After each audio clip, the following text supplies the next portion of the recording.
Big बॉसच्या गेममध्ये अरबाजने तुझा गेम केला असं वाटतं? तसं असेल तर केलंच असेल, का नाही केला? तर गोष्टी तशा घडत असतील.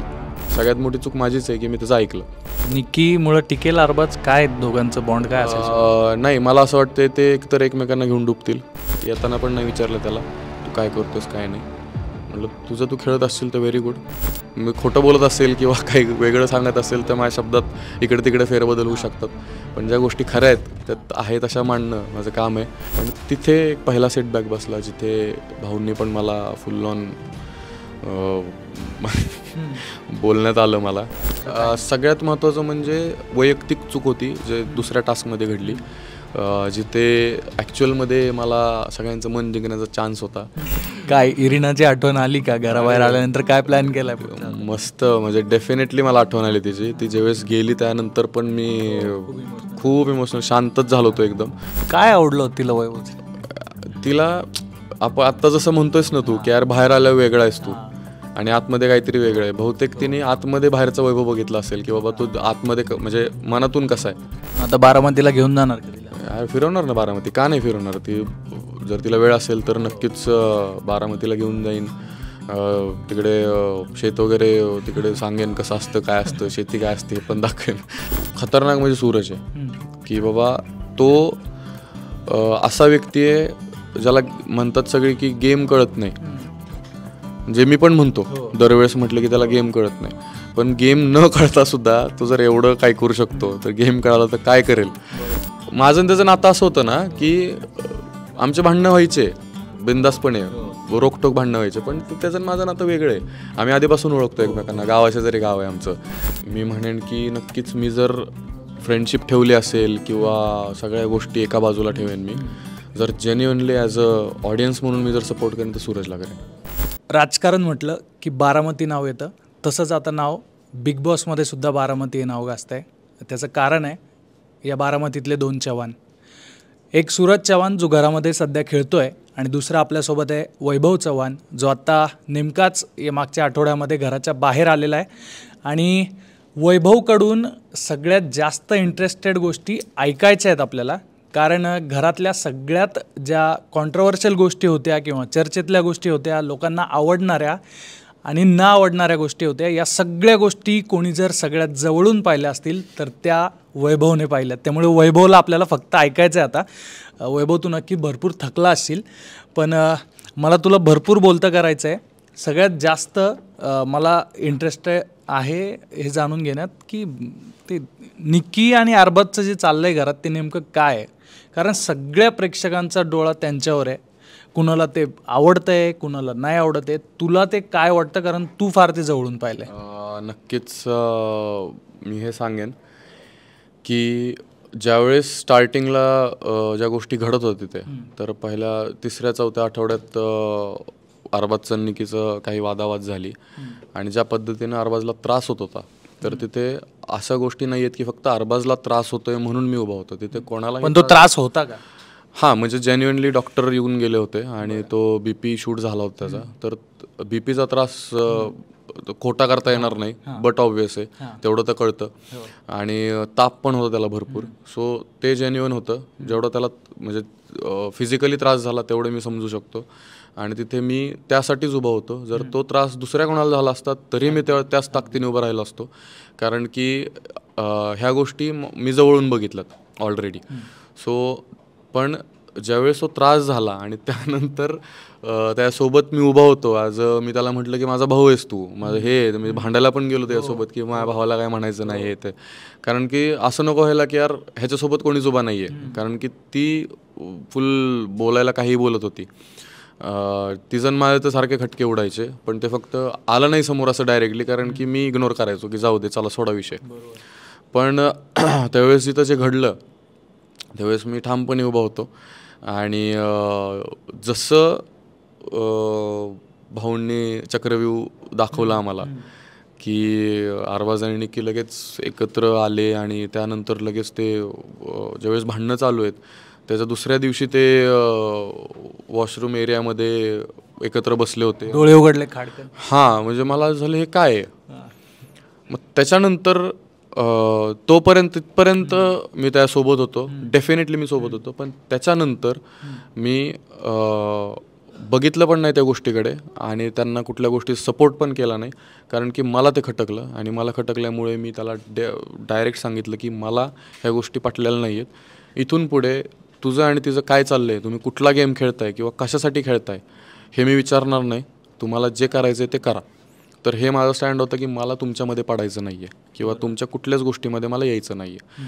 सो हे कशासाठी करतायत हे त्यांना माहिती आहे आणि का करतायत हे पण त्यांना माहिती आहे. मी पर्सनली विचारलं नाही आणि कुठल्या हक्काने विचारायचं हे पण झालं, कारण की जर माझ्या मनातून जर ते उतरलं असेल तर ते मी नाही विचारू शकत की बाबा तू असं केलं, तू तसं केलं, कारण की नको आहे मला ते तसं म्हणजे सपोर्टच नको आहे त्या गोष्टीचा.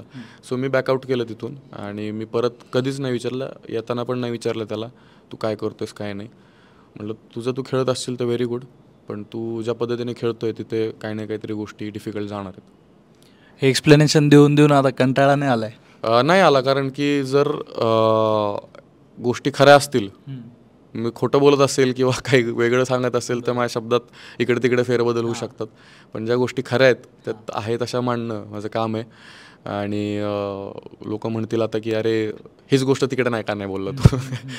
हां, मी तेच मला वाटतंय की आतला वैभव आणि बाहेरचा वैभव, म्हणजे आतल्या वैभवचा जेवढा राग येत होता, अरे बाहेर आल्यावर असं वाटतं यार हा वैभव जर आत असता तर टॉपला असता यार. नाही, काही गोष्टी आहेत जे तिथे गेल्यावरती वेगळ्या असतात. काय नेमक्या सिच्युएशन आहे की त्या एकदम तुला तिथं प्रेझेंटच नाही होता आलं किंवा तू तसा दिसलाच नाही जसा आहे तसं? सगळ्यात महत्त्वाचं म्हणजे वैयक्तिक चूक होती जे दुसऱ्या टास्कमध्ये घडली, जिथे ॲक्च्युअलमध्ये मला सगळ्यांचं मन जिंकण्याचा चान्स होता. मला ॲज व्यवस्थित खेळता आलं असतं, मला अरबाजच्या अपोजिट थांबून. कन्फ्युजन कुठे झाले तुझे सगळ्यात सुरुवातीचे बेसिक कन्फ्युजन हे होतं की सगळ्यात पहिला टास्क झाला होता काठी उचलून ढोल वाजवायचा. तिथे एकच डोक्यात होतं की कुठली टीम आहे हे मॅटर करत नाही. नव्हतं क्लिअर, त्यावेळेस क्लिअर नव्हतं. फक्त एवढं कळत होतं की आपल्याला एकमेकांना सेव्ह करायचं आहे, एवढंच माहीत होतं. मग आपल्यासोबत कोण कोण येतं आहे त्यांना सेव्ह करायचं, जे कोणी कन्व्हिन्स करेल त्याला सेव्ह करायचं. अभिजित आला होता त्याला सेव्ह केलं, निखिल आला त्याला सेव्ह केलं, आर्या आली तिला सेव्ह केलं. सो असं ठरलं नव्हतं काय की कुठलं टीम बनवायचं किंवा काय. सो तो पहिला टास्क झाला. आणि दुसऱ्या टास्कमध्ये घडलं असं की निखिल आणि योगिता ए टीममधून होत्या आणि मी आणि इरिना बी टीममधून होतो. सो ज्यावेळेस मी पहिल्या राऊंडला अरबाजला विचारलं की अरे म्हटलं काय प्लॅन आहे नक्की, काय खेळायचं, टास्क सारखाच खेळूया. तर तो म्हटला नाही भाई. म्हटलं काय झालं. मग त्याने मला सांगितलं की अरे त्यांची जी टीम आहे त्यांचे लोक आहेत आपल्याकडं, तर ते व्यवस्थित नाहीत खेळत आहेत, ते त्यांच्या बाजूनेच खेळणार आहेत.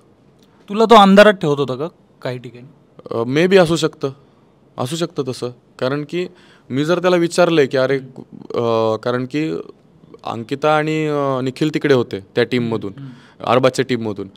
पहिला राऊंड झाला ना, तर पहिल्या राऊंडमध्ये झालं असं की मी प्रयत्न केले, फक्त मी फुल फ्लेजेड नाही खेळलो, कारण मी करत होतो प्रयत्न. नाही असं जर दिसत असेल तसं पहिल्या फेरीला मी प्रयत्न केले, नाही असं नाही फुल ऑन बॉल्स फुल ऑन खेचले, सगळ्या गोष्टी घडल्या, कारण इरिना पण तिथं होती.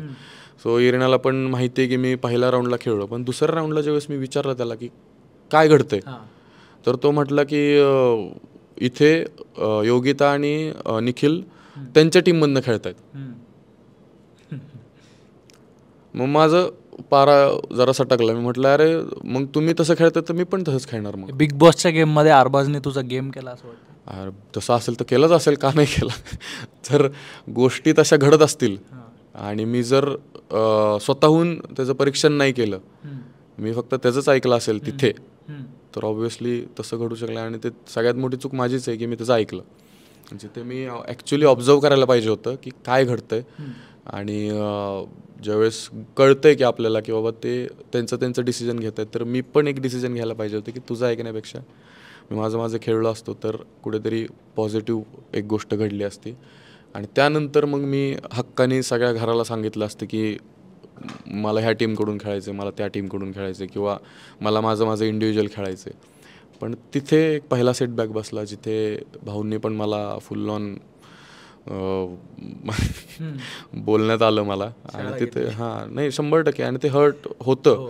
कारण जेवढं ते बोलतात असं काही नाही की बाबा गेम आहे विसरलो आपण, असं नाही होत. ते बोलतात आणि ते टोचतं आणि ते लागतं मनाला आणि त्याचं गिल्ट राहतं मनात.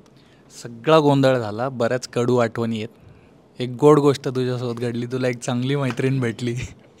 काय इरिनाची आठवण आली का? घराबाहेर आल्यानंतर काय प्लॅन केलाय? मस्त, म्हणजे डेफिनेटली मला आठवण आली तिची. ती ज्यावेळेस गेली त्यानंतर पण मी खूप इमोशनल, शांतच झालो होतो एकदम. कारण की एकच व्यक्ती होती जी प्रत्येक ठिकाणी सपोर्ट करत होती मला. तिचं म्हणणं एवढंच होतं की वैभव तुझ्याबद्दल किती पण काही लोक बोलत असतील, बाहेर कसं का दिसत असेल किंवा घरातले लोक काही बोलत असतील, मी सोबत आहे तुझ्या. काय आवडलं तिला वैभव? तिला आपण आत्ता जसं म्हणतोयस ना तू की यार बाहेर आल्यावर वेगळा आहेस तू आणि आतमध्ये काहीतरी वेगळं आहे. बहुतेक तिने आतमध्ये बाहेरचा वैभव बघितला असेल की बाबा तू आतमध्ये म्हणजे मनातून कसा आहे, जे मला तिथं प्रेझेंट नाही करता आलं स्वतःला. आणि ते सिच्युएशन्स अशा आल्या की मला स्वतःला व्यक्तच नाही होता आलं. बऱ्याच ठिकाणी असं घडलेलं आहे की मला जिथे मी व्यक्त व्हायला पाहिजे तिथं अजूनच शांत बसलो मी. सो त्या गोष्टी घडल्या, जिथे मला ॲक्च्युली बोलायला पाहिजे होतं तिथं बोललो नाही. पण एक गोड गोष्ट घडली की एक चांगली मैत्रीण मला भेटली, जिने प्रत्येक ठिकाणी माझा सपोर्ट केला आणि मला जेवढं जमलं तेवढं मी तिला सपोर्ट केला. नक्कीच मला असं वाटतं की ती गेल्यानंतर पण खूप जास्त मिस केलं तिला मी. आता बारामतीला घेऊन जाणार का तिला? फिरवणार ना बारामती, का नाही फिरवणार. ती जर तिला वेळ असेल तर नक्कीच बारामतीला घेऊन जाईन. तिकडे शेत वगैरे तिकडे सांगेन कसं असतं, काय असतं, शेती काय असते हे पण दाखवेन. फॉरेनची पाटली नाही तसं नाही, पण नक्की आमचा बॉन्ड प्युअर होता. त्याच्यात असं हे नाही म्हणणार की वेगळ्या काही फिलिंग्स होत्या किंवा वेगळं काय होतं. मैत्रीचं नातं आहे आणि ते असंच टिकून राहावं अशी माझी इच्छा आहे. तिची पण तीच इच्छा असेल मला वाटते. सो डेफिनेटली मी प्रयत्न करेन की हा बॉन्ड टिकून राहावा. गेमवर येऊ आता. गेम जो आहे तो आता दिवसेंदिवस हार्ड होत चाललेला आहे. कोण तुला वाटतं शेवटच्या फेरीपर्यंत जाईल? कोण टस्सल देणार आहे? गेमच्या दृष्टिकोनातून सांगायला गेलं तर बी टीम मधले तुला कोण कोण वाटतं? बी टीम मधली अंकिता वाटते मला, अभिजित वाटतो मला, डीपी दादा वाटतो मला आणि सगळ्यात खतरनाक म्हणजे सूरज आहे. की बाबा तो असा व्यक्ती आहे ज्याला म्हणतात सगळे की गेम कळत नाही. जे मी पण म्हणतो दरवेळेस म्हटलं की त्याला गेम कळत नाही, पण गेम न कळता सुद्धा तो जर एवढं काय करू शकतो तर गेम कळाला तर काय करेल. तर हे माझं मत पहिले पण होतं. पहिल्याच आठवड्यात मी त्याला नॉमिनेट केलं होतं, मला माहिती आहे. आणि त्यानंतर मी त्याला कधीच नॉमिनेट नाही केलं आहे. कारण की हा रिॲलिटी शो आहे आणि तो किती रिअल आहे हे त्यानंतर दिसलं. पहिल्या आठवड्यात मला असं वाटलं की जे रूल्स आहेत, जे दिले होते आम्हाला, निकष दिले होते, तर त्या बाबतीत आम्हाला बोलायचं होतं आणि मी ते जेन्युइनली मांडले होते. असं काही त्याच्या बाबतीत त्याला नॉमिनेट करून बाहेर काढायचा विषय नव्हता तो. पण होता असं किंवा स्वतःला सेफ करून कोणाला तरी नॉमिनेट करायचं होतं आणि त्यावेळेस ती गोष्ट घडली. त्यानंतर मी परत कधीच मला वाटत नाही मी सूरजला नॉमिनेट केलं आहे. कारण की तो होता तेवढा स्ट्रॉंग. टॉपमध्ये दिसेल? हां, 100%. ए टीममधलं कोण दिसेल आता जी थोडीशी राहिली? जान्हवी. म्हणजे जान्हवी ए टीममध्ये आहे असं तुला म्हणायचं? नाही, ए टीम आत्ता तर ए टीम कुठली राहिली आहे? ते दोघं जणच ती स्वतः निक्की तर स्वतःच ए टीममधून बाहेर पडली होती की मी ए टीम सोडते म्हणून. मग अरबाज एकटाच ए टीममध्ये राहिला आहे तसं बघायला गेलं. निक्कीमुळं टिकेल अरबाज? काय दोघांचं बॉन्ड काय असेल? नाही, मला असं वाटतं ते एकतर एकमेकांना घेऊन डुबतील किंवा मग कोणीतरी एक जण काय कोणाच तरी गेम करेल. आणि वैभव चव्हाणचं स्टेटमेंट आहे. हो. मी आतमध्ये पण बोललोय की तुमच्या दोघांचं आहे ना जे ते तुमचं पण गेम करणार आहे. म्हटलं माझं तर गेम झालेलंच आहे, हे आतमध्येच बोललोय मी, असं नाही की बाहेर येऊन फक्त बोलतोय.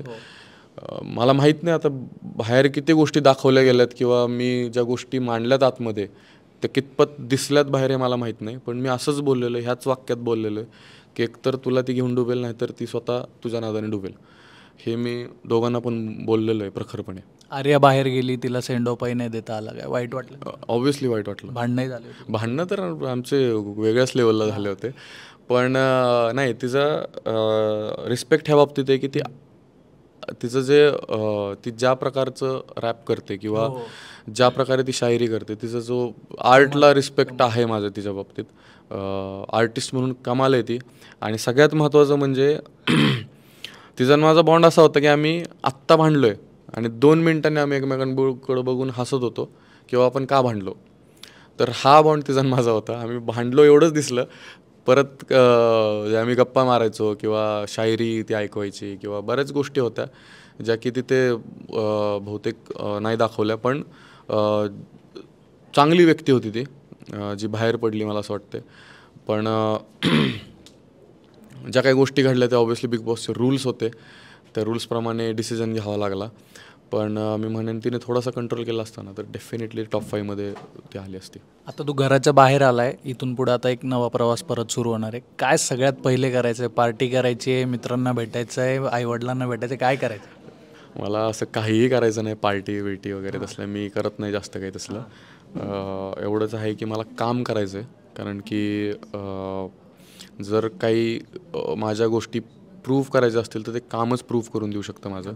मी किती जणांना एक्सप्लेन केलं की मला असं नव्हतं असं खेळायचं आहे, तसं नव्हतं तसं खेळायचं, तो गेम होता. आणि त्या गेम बाबतीत तुम्ही डेफिनेटली ऑडियन्स जे पोल घेईल त्या बाबतीत ॲक्सेप्ट करणं, चुका ॲक्सेप्ट करणं पण मला गरजेचं आहेत. आणि ते ॲक्सेप्ट करून मी कसे सुधार करू त्यात आणि माणूस म्हणून मी अजून किती चांगला होऊ शकतो याचाच प्रयत्न करेन. बाकी तर मला असं वाटतं माझ्या कामाबाबतीत लोकांनी बोलावं जास्तीत जास्त, ना की मी कसा आहे काय, किंवा असं पण असू शकतं की माणूस वाईट आहे पण त्याचं काम उत्तम आहे. सो असे पण लोक आहेत. सो मला असं वाटतं की काम पण बघा तुम्ही. ज्यावेळेस कामात तुम्हाला काही वाईट वाटलं तर नक्कीच तुम्ही ते पण बोला मला, ते पण ॲक्सेप्ट केलं जाईल, त्यात पण सुधार केला जाईल. कारण की माझ्याकडे कोणी गॉडफादर नाही आहे, ना कोणी शिकवलं आहे ना कोणी शिकवायला आहे. आत्ता ज्या काही गोष्टी शिकतो आहे मी शिकतो आहे. आणि तुम्हीच माझे गुरु आहात, सगळे ऑडियन्सच माझी गुरु हे म्हणेन मी. तुम्ही जेवढं सांगाल तेवढं मला समजेल, तुम्ही जेवढं रागवाल मला तेवढं मला कळेल की बाबा हां इथे हे गोष्टी नाही करायच्या. सो ह्या गोष्टी नक्कीच मी लक्षात ठेवेन. सपोर्ट कुणाला करणार? एका प्लेअरचं नाव सांग, प्रेक्षकांना आव्हान करशील तू ज्याच्यासाठी. एका प्लेअरला फक्त? येस. मी म्हणेन की नक्कीच मी जर फ्रेंडशिप ठेवली असेल किंवा सगळ्या गोष्टी एका बाजूला ठेवेन, मी जर जेन्युअनली ॲज अ ऑडियन्स म्हणून मी जर सपोर्ट करेन तर सूरजला करेन. वा. याच्या आधी जे बरेच कंटेस्टंट बाहेर आलेत त्यांनी सूरजचंच नाव घेतलंय, तू सुद्धा आहे तो तेवढा जेन्युअन, कारण लोकांना माहिती आहे. आणि लोकांचं जाऊ द्या, आतमध्ये पण कळतं की तो काही फेक करत नाही आहे, कुठली स्ट्रॅटर्जी आखत नाही आहे, कुठल्या गोष्टी डबल बोलत नाही आहे, इकडचं तिकडं करत नाही आहे. जर त्याला वाटते मी शिवी दिली आहे तर तो डायरेक्टली जाऊन सांगतो की ह्यानी शिवी दिली आहे. मग मला त्याचं उत्तर वेगळ्या भाषेत द्यावं लागतं की यार तुला कळतंय का आहे ते. आणि ते हक्क नाही, हा गेम नाही. म्हणजे माझं त्याचं नातं असं होतं ना की आमचे भांडणं व्हायचे बिंदासपणे, रोकटोक भांडणं व्हायचे, पण त्याचं माझं नातं वेगळं आहे. आम्ही आधीपासून ओळखतो एकमेकांना, गावाच्या जरी गाव आहे आमचं. सो आमचं असं पण ठरलं आहे की भाई आलं की आपल्या विहिरीत पोहायला जायचं आहे. आम्हाला माहिती आहे काय करायचं काय नाही. आणि डेफिनेटली तो किती स्ट्रॉंग आहे आणि किती जेन्युइन आहे हे माहिती आहे. हा रिॲलिटी शो आहे आणि तो किती रिअल आहे हे सगळ्यांना माहिती आहे. कोणी बाहेर आलं ना तर हेच उत्तर असणार आहे त्यांचं पण, कारण की तो रिअल आहे.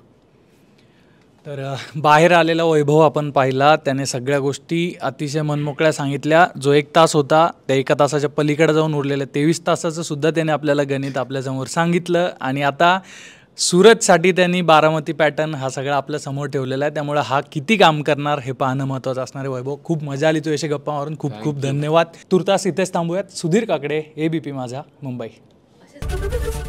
ABP माझा, उघडा डोळे बघा नीट.